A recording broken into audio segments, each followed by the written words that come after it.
My daughter stood on a stage in front of 200 people, held up a framed photo of me, and said, "This is the woman who ruined my childhood. Tonight, I am giving her away for free."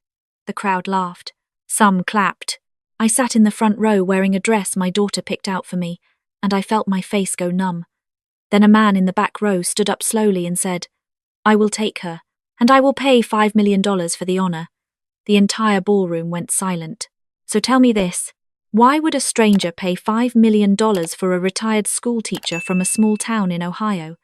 And what secret was he about to drag into the light? My name is Eleanor Graves. I am 67 years old, and until that night, I believed my daughter loved me. Not perfectly, not warmly, but enough. Enough to keep me hoping. My daughter, Christine, turned 40 that evening. She had rented the grand ballroom at the Winslow Hotel in downtown Cleveland. Crystal chandeliers hung from the ceiling like frozen waterfalls. Round tables were draped in gold cloth. Waiters in black vests carried trays of champagne. Everything sparkled. Everything looked expensive. That was Christine's specialty. Making things look expensive.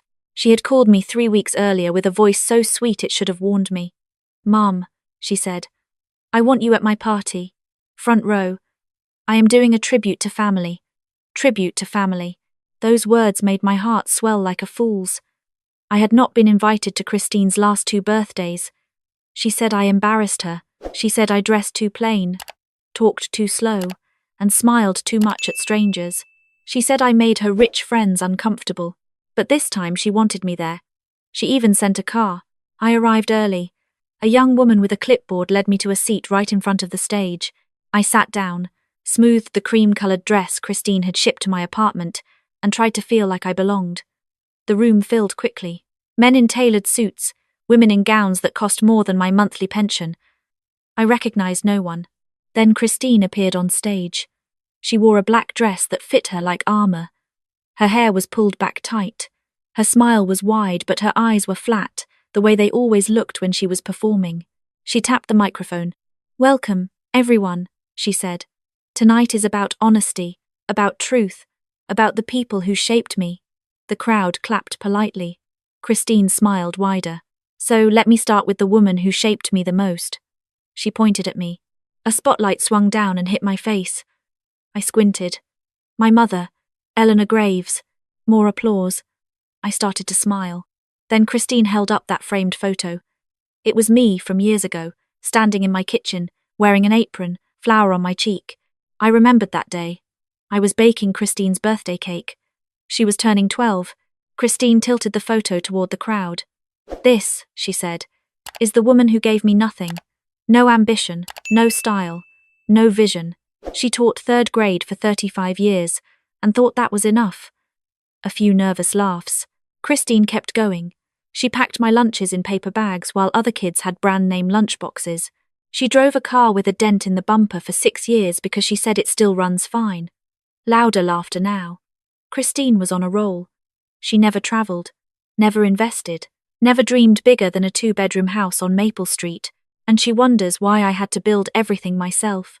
My throat closed. I tried to swallow but could not. Christine set the photo down and spread her arms wide. "So tonight, I am setting myself free. I am giving my mother away. Free of charge. Anyone want a retired schoolteacher who thinks success means grading papers?" She comes with homemade cookies and unsolicited advice. The room erupted. Laughter, applause, a few whistles. I could see phones recording. I could see teeth flashing in the chandelier light. I wanted to disappear. I wanted the floor to open and swallow me whole. But I sat still, because that is what I had always done with Christine. Sat still. Stayed quiet. Hoped it would pass. Then a chair scraped in the back of the room. A man rose to his feet. He was tall, maybe late 50s, with grey temples and a calm face that looked like it had seen trouble and decided not to flinch. He wore a dark navy suit, simple, no flash. He did not smile. He did not wave. He just raised one hand and spoke in a voice that carried like a church bell across that golden room. $5 million, he said. Nobody breathed. Christine froze mid-laugh. Her hand was still in the air from her performance. She blinked. "Excuse me." The man lowered his hand. I said $5 million for Eleanor Graves. And it is not because she is free. It is because she is the most valuable person in this room, the crowd murmured. Christine forced a smile. Sir, this is a birthday party, not an auction house. The man took a step forward. His shoes clicked on the marble floor. You are right, he said. It is not an auction. But what you just did to your mother is not a tribute either. Christine's smile cracked at the edges. Who are you? He reached into his jacket and pulled out a small leather wallet. He held it open, and even from my seat I could see the glint of a badge. My name is Agent Thomas Hartwell, he said. I am with the Federal Bureau of Investigation, and Christine Graves Whitmore. This party is over. The room went cold. I could feel the temperature drop like someone had opened every window at once. Christine laughed, but it came out shaky. Is this a joke? Did someone hire a comedian? Agent Hartwell did not smile. The only joke tonight, he said, was what you did to your mother. And the only crime tonight is what you have been doing with her name for the past year. My heart stopped. My name? Christine's face went white underneath her makeup. She gripped the microphone stand like it was the only thing keeping her upright. I do not know what you are talking about. Agent Hartwell turned to the crowd. Ladies and gentlemen, I apologize for interrupting, but some of you in this room are investors in Christine's real estate development fund, the Whitmore Legacy Group, and you deserve to know that your money has not gone where you were told. A man at a nearby table stood up. What do you mean? Hartwell continued. For the past 14 months, we have been investigating a pattern of wire fraud, forged documents, and misappropriated investor funds linked to Christine Graves Whitmore and her husband, Derek Whitmore. The name Derek hit me like a cold wind. Derek was Christine's husband. Tall, charming, always smiling, always shaking someone's hand. He sold luxury condos and talked about money, the way some people talk about religion. I looked around the room and spotted Derek near the bar. His face had gone grey. He was not smiling anymore. He was staring at Agent Hartwell like a man watching a bridge collapse beneath his feet. Christine's voice turned sharp. This is harassment. I am calling my lawyer. Hartwell nodded once. You should. But first, let me tell you why your mother is sitting in that chair tonight. He looked at me. Mrs. Graves, did your daughter ask you to sign any financial documents in the last year? My mouth went dry. I thought about it. I thought hard. 8 months ago, Christine had come to visit me in my small apartment. That alone was unusual. She had not visited in over a year. She brought flowers and a box of pastries from a bakery I could never afford. She sat at my kitchen table and told me she was proud of me. Mom, she said, I want to do something nice for you. Derek and I are setting up a trust, a family trust. It protects our assets, and it protects you too. All I need is your signature on a few forms. She slid a folder across the table. The papers were thick, full of legal language I did not understand. What is this exactly? I asked. Christine waved her hand. Standard stuff. It just means if anything happens to me, you are taken care of. Your name, your social security number, that is all they need. I looked at the papers. I should have read every word. I should have called a lawyer. But Christine was sitting in my kitchen. She had brought me flowers. She said she was proud of me, so I signed. Twice. 3 times. Wherever she pointed. Now, sitting in that ballroom with a spotlight burning my eyes, I whispered my answer to Agent Hartwell. Yes. She asked me to sign papers. She said it was a family trust. Hartwell nodded like he already knew. Mrs. Graves, those were not trust documents. Your daughter used your signature to open accounts in your name. She funneled investor money through those accounts to make it look like legitimate transfers. Then she moved the money offshore. The room erupted. People were standing, shouting, pulling out phones. A woman in a green gown screamed, I invested $200,000. Christine grabbed the microphone. Everyone, calm down. This is a misunderstanding. This man is not even real. FBI. Hartwell turned and nodded toward the ballroom doors. They opened. 6 agents walked in, badges visible, faces serious. The room went quiet again. Derek suddenly moved toward a side exit. 2 agents cut him off before he reached the door. Mr. Whitmore, one of them said. Please stay. Derek's charm evaporated. Get your hands off me, he snapped. Christine looked at Derek, then at me, then at Hartwell. Her mask finally fell.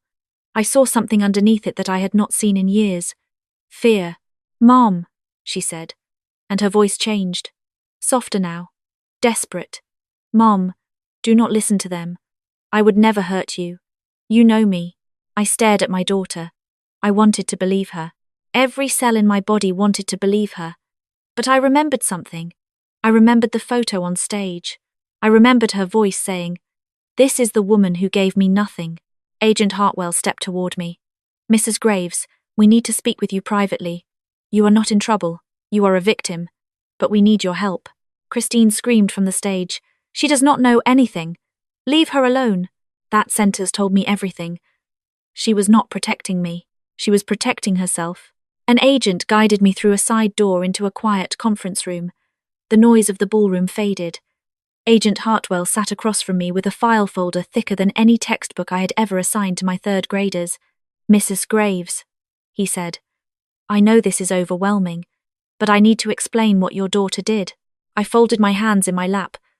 They were trembling. "Tell me." He opened the folder. Christine and Derek raised over $12 million from investors for a luxury condo development in Columbus. The project was real at first, permits filed, land purchased, but 18 months ago, they stopped building. The money kept coming in, but it stopped going to construction. It went into shell companies, and several of those companies were registered under your name.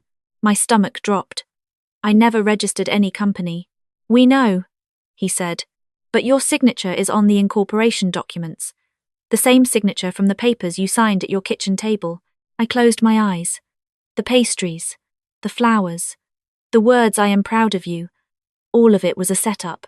"There is more," Hartwell said carefully.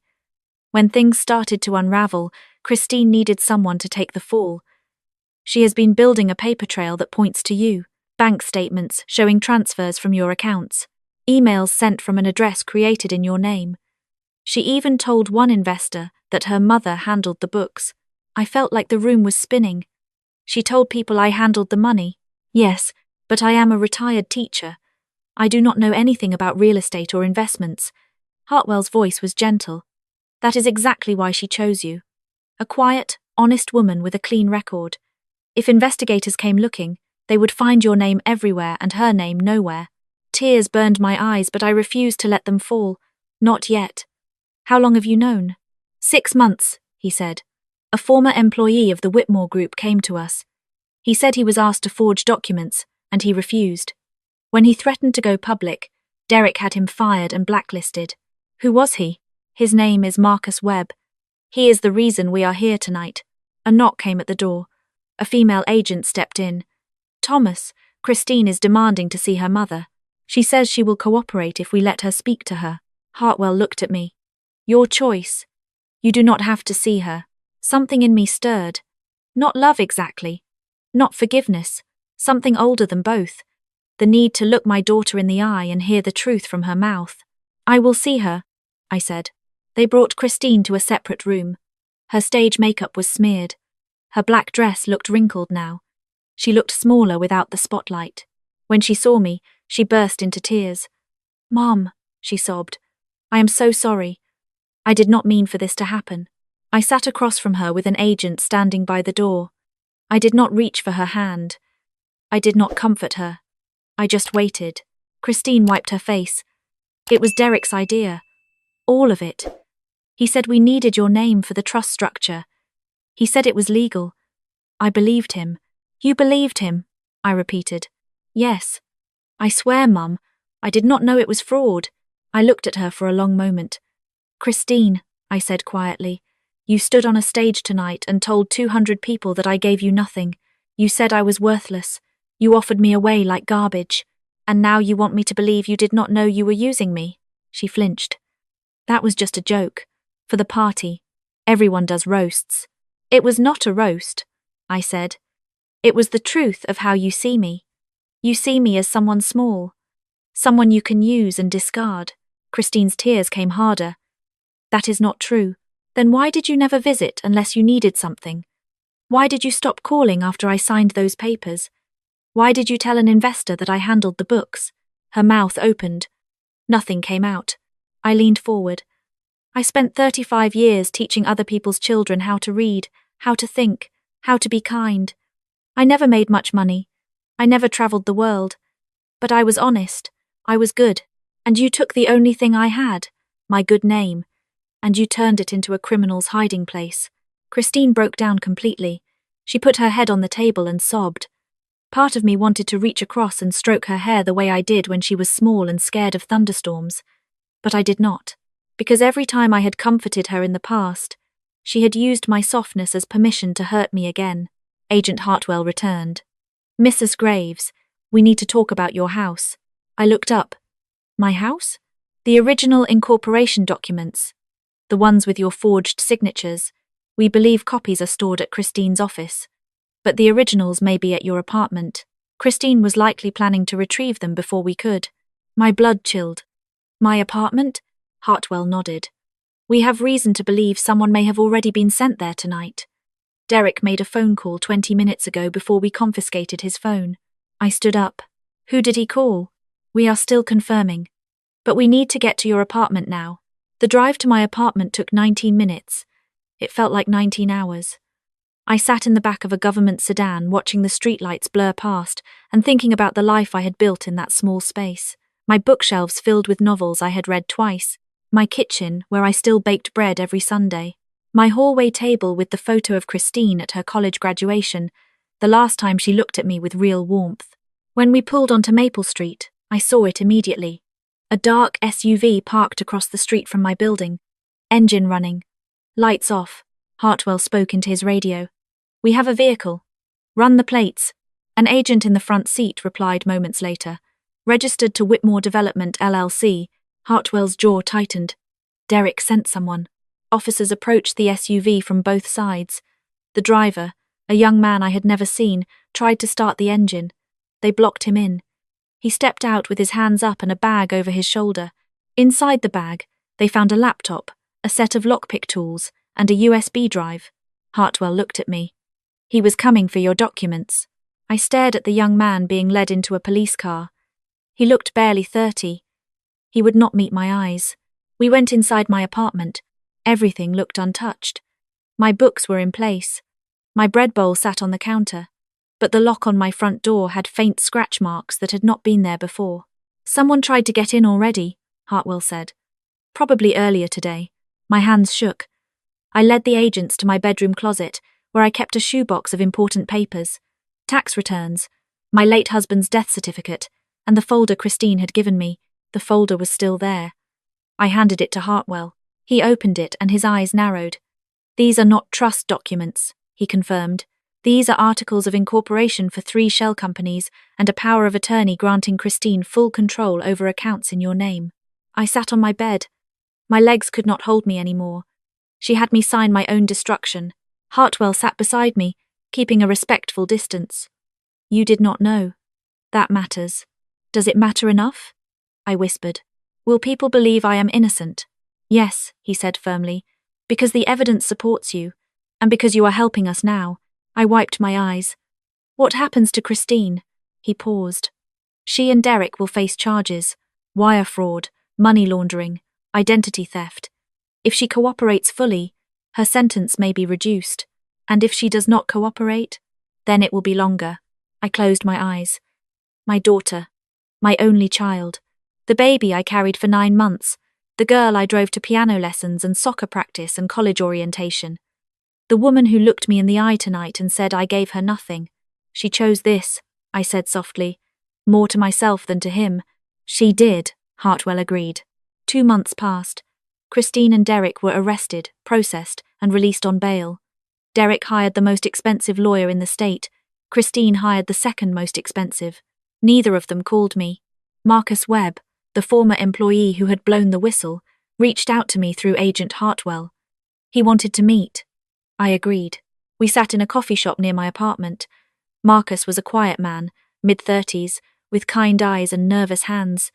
He told me he had worked for the Whitmore Group as an accountant. When he discovered the fake invoices and offshore transfers, he confronted Derek. Derek threatened him. When Marcus refused to back down, Christine personally called him and said, "If you talk, we will make sure people think you were the one who stole it." She tried to frame you too, I said. Marcus nodded. That is their pattern. They use other people as shields. I sipped my coffee. Why did you come forward? He looked at me. Because my mother is a retired teacher too. She lives alone. She trusts people. And I kept thinking, what if someone did this to her? My throat tightened. Thank you, I whispered. The trial came 4 months later, I testified. I sat in a witness chair and told the jury everything. The flowers, the pastries, the papers at my kitchen table, the stage at the birthday party. I told them about the moment my daughter held up my photo and called me nothing. The courtroom was silent. Christine's lawyer tried to paint me as confused, forgetful, a woman who did not understand what she signed. I looked at him and said, I taught children to read for 35 years. I understand words just fine. Your client made sure I did not see the right ones. Christine would not look at me during the trial. Not once. She stared at the table in front of her like it held the answers to a test she had not studied for. The jury convicted both of them. Derek received 8 years. Christine received 5. Before sentencing, Christine asked to speak to me. I almost said no, but I went. She sat across from me in a small room at the courthouse. No makeup. No black dress. She looked like the girl I used to know, before the ambition, before Derek, before the money turned her into someone I could not recognize. Mom, she said. Her voice cracked. I waited. I do not know when I started hating you, she whispered. I think it was when I realized you were happy with so little. It made me feel like wanting more was wrong. So I decided you were the problem. I let her words sit in the air. You were never the problem, I said. You were my daughter. That was always enough for me. She started crying. I used your name. I used your trust. I stood on a stage and humiliated you. And the worst part is, I meant it. In that moment, I meant every word. I know, I said. Can you ever forgive me? I took a long breath. I can love you, I said. I have always loved you. But forgiveness is not a gift I can hand you tonight. It is something you will have to earn, one honest day at a time. She nodded, tears falling onto her folded hands. I stood up. I touched her shoulder once briefly, the way you touch something fragile. Then I walked out. 6 months after the trial, I received a letter from the Cleveland Community Foundation. The investors who had been defrauded were partially repaid through seized assets, but there was leftover money from the sale of the Whitmore properties, and the foundation wanted to put it to good use. They asked me to help decide. I thought about it for one night. Then I called them back. I want to start a reading program, I said, for children in underserved schools. Free books, tutoring, summer camps. Call it the Maple Street Project. They agreed. 1 year after the birthday party, I stood at a podium in a community center on the east side of Cleveland. 50 children sat in front of me, holding brand new books. Their parents stood behind them, some wiping their eyes. I adjusted the microphone and looked out at the room. A year ago, I said, my daughter stood on a stage and told people I had nothing to offer. She said I was small. She said I was boring. She said I gave her nothing. The room was quiet. But I have learned something since then. The people who call you nothing are usually afraid that you are something. They are afraid of your patience. They are afraid of your honesty. They are afraid that your quiet life shines a light on their loud lies. I looked at the children. I was a teacher for 35 years. I never made a lot of money. I never wore fancy dresses. But every child I taught learned that their voice matters, that their name means something, and that no one, not even someone you love, has the right to use you. I paused. My daughter tried to give me away for free. A stranger said I was worth $5 million. But the truth is, my worth was never about a price. It was about the life I built with clean hands and an honest heart. A little girl in the front row raised her hand. Mrs. Graves, are you still sad? I knelt down so I was at her eye level. Sometimes, I said honestly, but I am not quiet anymore, and that makes all the difference. That evening, I sat on the small balcony of my apartment. The same street, the same bread bowl on the counter.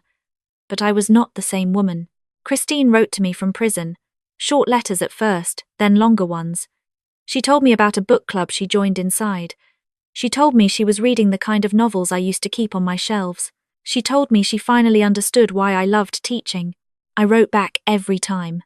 Not because I had forgiven her completely, but because a mother does not stop being a mother even when her child breaks her heart. Derek never wrote. I did not expect him to.